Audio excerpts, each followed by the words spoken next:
and welcome once again to another episode of Inside IMK. Today we're going to talk about stance and basic attacking with footwork.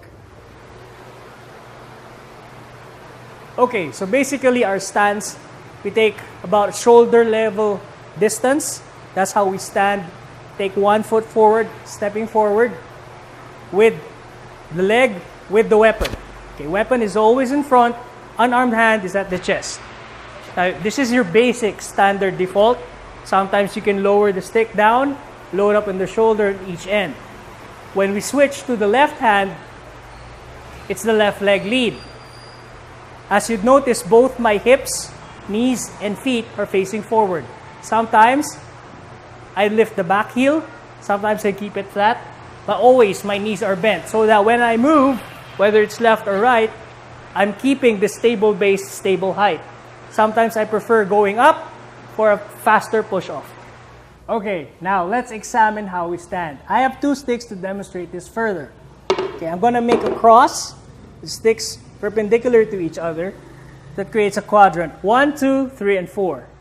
So with this quadrant, 1, 2, 3, and 4, I'm going to put my lead leg on quadrant 1 and my rear leg on quadrant number 3. My knees are bent, feet, knees, hips, all facing forward.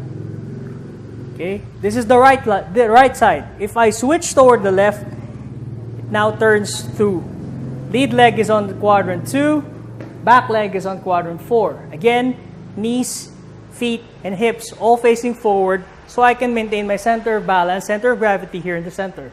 And I'm always facing forward where my opponent is. So now we're going to examine basic movement patterns. Most of the movement patterns in FMA in general are triangle based. So let's see first how we attack by doing the female triangle. Female triangle because the point is pointing toward me and my movement is directed toward going outside toward the sides of the triangle. If my opponent is in front and I'm here, my movement pattern will be to its side, flanking the opponent, taking a step this way and that. If I take a step, my center line is away from my opponent while I get his side. Same as on this side. Make sure your knees are bent when you step and move in. Also, notice that I'm keeping the height in which I'm moving into. This ensures that I'm stable and I can employ all my attacks, whether it's armed or unarmed. So at the larger range, we'll show how female triangle is done.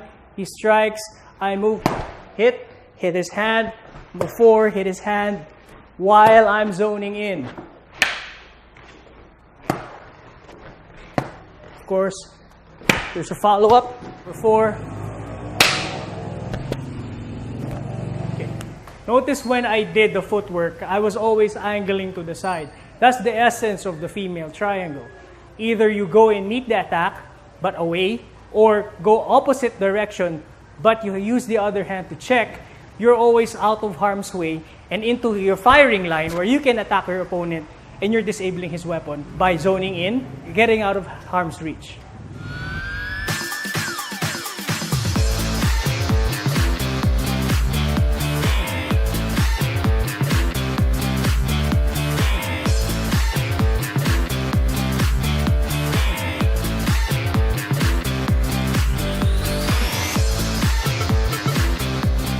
Okay, again, we showed you how the female triangle is used, this time with knives. Again, it is also evident that you have to step out of the way as your opponent is attacking so that you can get away from danger but be able to attack him at the same time.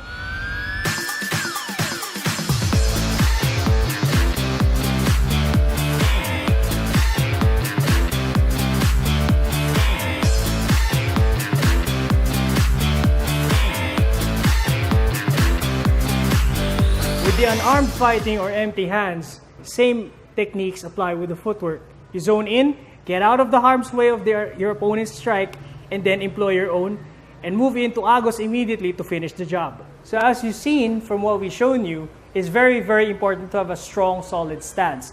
Now, its application, going through the female triangle, which is your basic attacking pattern, Everything comes from that solid base that makes you move and be able to deploy all the techniques that you know to outmaneuver and finish the job with your opponent. The basic stance is very useful in all ranges as well as in all different weapons that we employ, such as the stick, the blade, and empty hands.